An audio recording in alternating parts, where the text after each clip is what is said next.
ہر صحابی نبی جنتی جنتی، سب صحابیات بھی جنتی جنتی، حضرت صدیق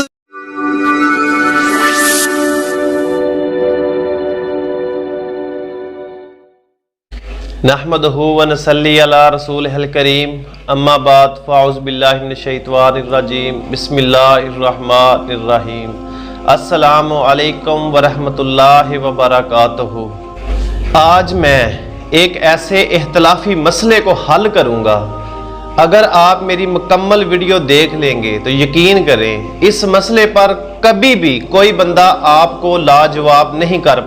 تو ویڈیو شروع کرنے سے پہلے میری آپ سے گزارش ہے کہ میرے چینل کو سبسکرائب کریں اور بیل آئیکن کے بٹن پر کلک کریں اور آل کا بٹن کلک کر دیں تاکہ میری ہر آنے والی ویڈیو آپ تک آسانی سے جلدی سے۔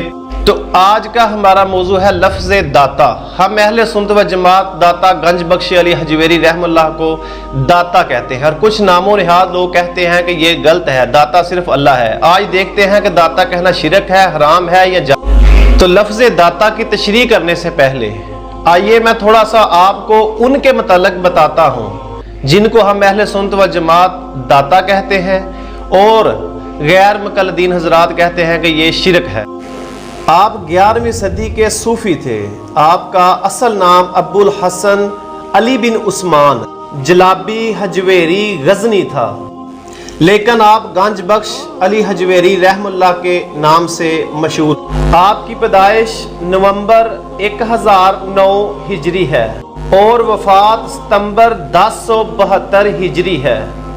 حجویر اور جلاب غزنین کے دو گاؤں ہیں۔ شروع میں آپ کا قیام یہی رہا، اس لیے حجویری اور جلابی کہلائے۔ آپ کا سلسلہ نسب حضرت علی رضی اللہ عنہ سے ملتا ہے۔ روحانی تعلیم آپ نے سلسلہ جنیدیہ کے بزرگ ابو الفضل سے پائی۔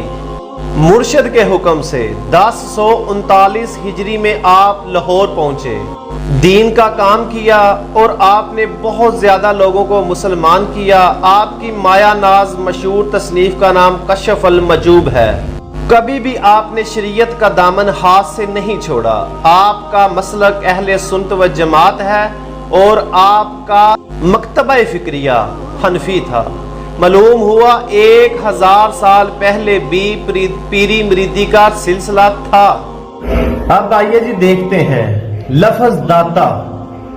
کیا ہم حضرت گنج بخش علی حجویری کو داتا کہہ سکتے ہیں؟ اور اس لفظ داتا کے معنی کیا ہے؟ کیا ان کو داتا کہنا حرام ہے؟ کیا ان کو داتا کہنا شرک ہے؟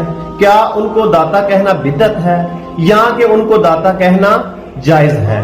آج ہم آپ مکمل ڈیٹیل کے ساتھ اس بات پر تحقیق کریں گے اور لفظ داتا کے اصطلاحی معنی آپ کو بتائیں گے، اور ہم آپ کو یہ بتائیں گے کہ جو نام و نہاد بندے یہ کہتے ہیں کہ داتا صرف اللہ کو کہتے ہیں، حضرت گنج بخش حجویری کو کہنا شرک ہے، تو کیا وہ یہ بات ٹھیک کرتے ہیں؟ کیا واقعی داتا اللہ کو کہتے ہیں؟ ان سب باتوں کا جواب آپ کو ملے گا اس ویڈیو میں۔ قرآن کریم میں بہت سی ایسی صفات اللہ تبارک و تعالیٰ کی ہیں جو ہیں تو اس کی اپنی ذاتی، لیکن انہی صفات کا ذکر اس نے اپنے بندوں میں بیان کیا ہے۔ اب آگے چل کر آپ کو میں بتاؤں، مثلا بسم اللہ الرحمن الرحیم، ہم رحمان اور رحیم صرف اللہ کو کہتے ہیں، لیکن سورہ توبہ میں یہی صفت اس نے اپنے نبی کے لیے بیان فرمائی ہے۔ ارشاد باری تعالیٰ ہے لَقَدْ جَاءَكُمْ رَسُولٌ أَنفُسُكُمْ عَزِيزٌ عَلَيْهِ مَا عَنِتُّمْ حَرِيصٌ عَلَيْكُمْ بِالْمُؤْمِنِينَ رَؤُوفٌ رَحِيمٌ۔ اب پتہ چلا کہ رؤوف اور رحیم تو صرف اللہ ہے، لیکن یہی صفات اللہ تبارک و تعالیٰ سورۃ توبہ کی اس آیت میں اپنے محبوب میں فرما رہا ہے کہ اے میرے محبوب تو بھی رحیم ہے، تو بھی رؤوف الرحیم ہے۔ تو کیا نعوذ باللہ استغفر اللہ، اللہ تبارک و تعالیٰ کو یہ معلوم نہیں تھا کہ رحمان رحیم رؤوف تو میں ہوں، اور یہ میں اپنے محبوب کو بھی کہہ رہا ہوں، جیسے وہ فرماتا ہے بسم اللہ الرحمن الرحیم کہ رحمان رحیم میں ہوں، اور یہی صفات وہ اپنے محبوب میں بیان فرما رہا ہے۔ معلوم ہوا رحمان اور رحیم اللہ کا ہونا اس کی یہ ذات صفاتی ہیں، لیکن جب وہ اپنے محبوب کے لیے ان صفات کا ذکر کرتا ہے تو یہ محبوب کی ذاتی نہیں، یہ اس کی عطائی ہے۔ اب دیکھیں، سمیع اور بصیر اللہ تبارک و تعالیٰ کی ذات ہے نا، لیکن سورۃ الدہر آیت نمبر 2 میں یہی صفات کا ذکر اللہ تبارک و تعالیٰ انسانوں میں کر رہا ہے۔ ارشاد باری تعالیٰ ہے، اِنَّا خَلَقْنَا الْإِنسَانَ مِن نُطْفَةٍ أَمْشَاجٍ نَبْتَلِيهِ فَجَعَلْنَا سَمِيعًا بَصِيرًا، بے شک ہم نے انسان کو ملے جلے نطفے سے پیدا کیا امتحان کے لیے اور اس کو سنتا اور دیکھتا بنایا۔ معلوم ہوا یہ انسان میں بھی سمیع اور بصیر صفات موجود ہیں، لیکن سمیع اور بصیر جو صفات ہیں وہ اللہ کی ذاتی اپنی ہیں، لیکن اللہ تبارک و تعالیٰ نے انسانوں میں کر دی ہیں، لیکن انسانوں کی ذاتی نہیں، انسانوں کی عطائی ہیں، لیکن ان کے پاس موجود تو ہے نا صفات۔ اب ایک لفظ ہے رب، یعنی رب العالمین، تو وہ اللہ ہے نا، لیکن یہی صفت سورۃ یوسف میں وہ اپنے نبی کے لیے فرما رہا ہے، اور ایک نہیں 3 سے زیادہ مقام پر، اور حضرت یوسف بادشاہ مصر کو بھی رب کہہ رہے ہیں، یا کہ رب تو۔ اب ایک لفظ ہے مولا، ارشاد باری تعالیٰ ہے ہوا مولا، یعنی اللہ ہی تمہارا مولا ہے، اور نبی کریم صلی اللہ علیہ وآلہ وسلم ارشاد فرما رہے ہیں، من کنت مولا فعلی المولا، یعنی جس کا میں مولا علی بھی اس کا مولا۔ ادھر رب کہہ رہا ہے کہ مولا میں ہوں، تو ادھر نبی صلی اللہ علیہ وسلم کہہ رہے ہیں کہ جس کا میں مولا اس کا علی مولا۔ تو کیا نعوذ باللہ استغفر اللہ، نبی صلی اللہ علیہ وسلم اللہ کی صفات اپنے اوپر یا علی کو مولا بنا کر کیا غلط کر رہے ہیں؟ نہیں، بلکہ اللہ مولا ذاتی ہے، یہ صفت اس کی اپنی ذاتی ہے، لیکن محبوب کو عطائی صفت ملی، رسول اللہ صلی اللہ علیہ وسلم کی یہ صفت عطائی ہے، اور جس کو کوئی چیز عطا ہو جائے پھر وہ آگے سے بانٹ دیتا ہے۔ جب اللہ کے نبی کو یہ صفت مولا ملی تو سرکار نے آگے علی کو بانٹ دی کہ علی میں مولا ہوں اور تو بھی مولا ہے۔ اب رب ذوالجلال، رب تو اللہ ہے، لیکن اللہ تبارک و تعالیٰ خود قرآن پاک میں باپ کو رب کہہ رہا ہے، رب ارحمہما کما ربیانی صغیرا۔ اب اللہ تبارک و تعالیٰ خود رب ہے، لیکن یہی صفت وہ باپ میں بیان فرما رہا ہے کہ رب ارحمہما کما ربیانی صغیرا۔ اس لیے میں کہتا ہوں کہ اللہ تبارک و تعالیٰ کی جو صفات ہیں وہ اس کی اپنی ذاتی ہیں، قدیم ہیں، اس کی ذات سے اس کی صفات کبھی بھی الگ نہیں ہوئی۔ جس طرح اس کی ذات عقل کے احاطے میں نہیں آ سکتی، اسی طرح اس کی صفات بھی عقل کے احاطے میں نہیں آ سکتی۔ اور محلوق کی جتنی بھی صفات ہیں وہ اللہ کی عطا کردہ ہیں، یعنی کہ عطائی ہیں۔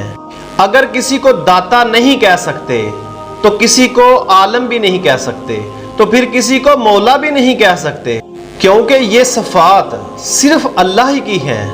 اب یہ جو لفظ داتا ہے کسی جگہ پر بھی اللہ کے لیے استعمال نہیں ہوا، نہ قرآن میں یہ لفظ اللہ کے لیے استعمال ہوا ہے اور نہ کسی بھی ایک حدیث میں یہ لفظ اللہ کے لیے استعمال ہوا ہے۔ اب کوئی کہے کہ رب تو صرف اللہ ہے، اور یوسف علیہ السلام بادشاہ مصر کو رب کہہ کر نعوذ باللہ اس طرف شرک کر رہے ہیں۔ اب اللہ تبارک و تعالیٰ کہتا ہے میں غنی ہوں، تو کیا حضرت عثمان غنی رضی اللہ عنہ کو غنی کہنا شرک ہے؟ اب ایک لفظ ہے خدا، یہ قرآن و حدیث میں لفظ خدا کسی جگہ پر بھی نہیں آیا، لیکن اجماع کا اتفاق ہے کہ جب بھی لفظ خدا بولا جائے گا صرف اللہ تبارک و تعالیٰ کی ذات کے لیے بولا جائے گا، نہ کہ کسی بادشاہ کے لیے۔ اب جو کہتے ہیں کہ داتا اللہ ہے، یقین کرو لفظ داتا اللہ کی طرف منسوب کرنا ظلم ہے، غلط ہے، کیونکہ لفظ داتا اللہ کے لیے نہ کسی قرآن میں اترا ہے اور نہ کسی حدیث میں یہ لفظ داتا اللہ کے لیے آیا ہے۔ اللہ کو صرف اس کے اپنے نام، ذاتی، صفاتی اور پاکی ناموں کے ساتھ ہی بیان کیا جائے گا، اور ایسے صفاتی ناموں کے ساتھ پکارا جائے گا جو قرآن و حدیث میں موجود ہیں۔ اب یہ ایک لفظ ہے مومن، اچھا مسلمان، ہم یہ لفظ اپنے لیے استعمال کرتے ہیں کہ فلاں بندہ بڑا مومن ہے، لیکن اللہ تبارک و تعالیٰ قرآن کریم میں فرما رہا ہے کہ میں مومن ہوں۔ ارشاد باری تعالیٰ ہے هو اللہ الذی لا الہ الا هو المالک القدوس المومن۔ بتائیں جی، اللہ تبارک و تعالیٰ تو کہہ رہا ہے مومن میں ہوں، اور آپ لوگ کیوں استعمال کرتے ہو یہ مومن لفظ اپنے لیے؟ اب ایک لفظ ہے مولانا، یہ ہم اکثر عالموں، وہ جو بڑے بڑے مفتیان عزائم ان کے بارے میں ہم کہتے ہیں کہ یہ فلاں شخص جو ہے نا وہ مولانا، لیکن سورۃ بقرہ اور یہ دعائی کلمات ہیں آخر پہ جب وہ پڑھتے ہیں تو اللہ تبارک و تعالیٰ کہتا ہے مولانا میں ہوں، یعنی وہ کلمات اللہ تبارک و تعالیٰ خود فرما رہا ہے کہ مانگو دعا کرو مجھ سے۔ شاد باری تعالیٰ ہے وَعَفُوْ عَنَّا وَاغْفِرْ لَنَا وَارْحَمْنَا أَنْتَ مولانا۔ تو میرے بھائیوں معلوم ہوا جو اللہ تبارک و تعالیٰ کی صفات ہیں اس کی اپنی ذاتی ہیں، لیکن جو بندوں میں صفات ٹرانسفر ہوئی ہیں وہ اللہ کی عطائی ہیں، اور لفظ داتا کہنا کوئی غلط نہیں، کیونکہ یہ لفظ داتا اللہ تبارک و تعالیٰ کی طرف منسوب کرنا بڑا غلط ہے۔ اللہ تبارک و تعالیٰ کو اس کے پاک ذاتی اور صفاتی ناموں سے ہی پکارا جائے گا، اور لفظ داتا تو نہ قرآن میں آیا ہے نہ حدیث میں آیا ہے، تو آپ کیسے کہہ سکتے ہو کہ داتا گنج بخش ہے؟ یہ کہنا غلط ہے۔ غلط تو آپ کر رہے ہو کہ داتا اللہ کی طرف منسوب کرتے ہو، اتنے اللہ کے ذاتی صفات اور اچھے اچھے نام چھوڑ کر آپ لفظ داتا اللہ کی طرف منسوب کر رہے ہو۔ گنج بخش الحجویری کو داتا کہنا کوئی غلط نہیں۔ اگر گنج بخش الحجویری کو داتا کہنا غلط ہے، شرک ہے، تو یقین کریں حضرت یوسف علیہ السلام بھی اس شرک سے نہیں بچیں گے، اور نعوذ باللہ استغفر اللہ، نبیوں کے لیے شرک کا لفظ استعمال کرنا گناہ ہے، بندہ دار اسلام سے باہر ہو جاتا ہے۔ اور یوسف علیہ السلام بادشاہ مصر کو رب کہہ رہے ہیں، اور خود اللہ باپ کو رب ارحمہما کما ربیانی صغیرا باپ کو رب کہہ رہا ہے، اور اللہ کے رسول صلی اللہ علیہ وسلم خود کو مولا کہہ رہے ہیں اور علی کو مولا بنا رہے ہیں، یہ غلط نہیں۔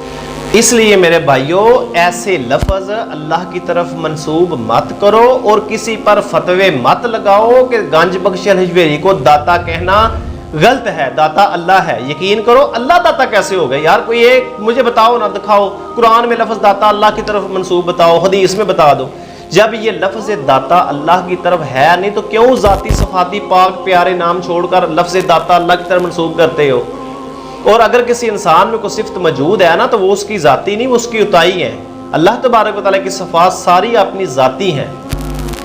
اگر گنج بخش الحجویری کو داتا نہیں نہ کہہ سکتے، یقین کرو آپ خود کو حافظ بھی نہیں کہہ سکتے، آپ خود کو عالم نہیں کہہ سکتے، آپ خود کو مومن نہیں کہہ سکتے، آپ مولا نہیں کہہ سکتے، مولانا نہیں کہہ سکتے، کیونکہ یہ ساری صفات اللہ تبارک و تعالیٰ خود قرآن کریم میں اپنے لیے ارشاد فرما رہا ہے، اور آپ حافظ بھی کہہ رہے ہو سب کو، مولانا بھی کہہ رہے ہو سب کو، پتہ نہیں یار کیا کیا۔ اب پتہ چل گیا نا لفظ داتا گنج بخش الحجویری کو کہنا صحیح ہے، غلط ہے، حرام ہے یا شرک ہے یا حلال ہے یا جائز ہے، پتہ لگ گیا نا آپ کو؟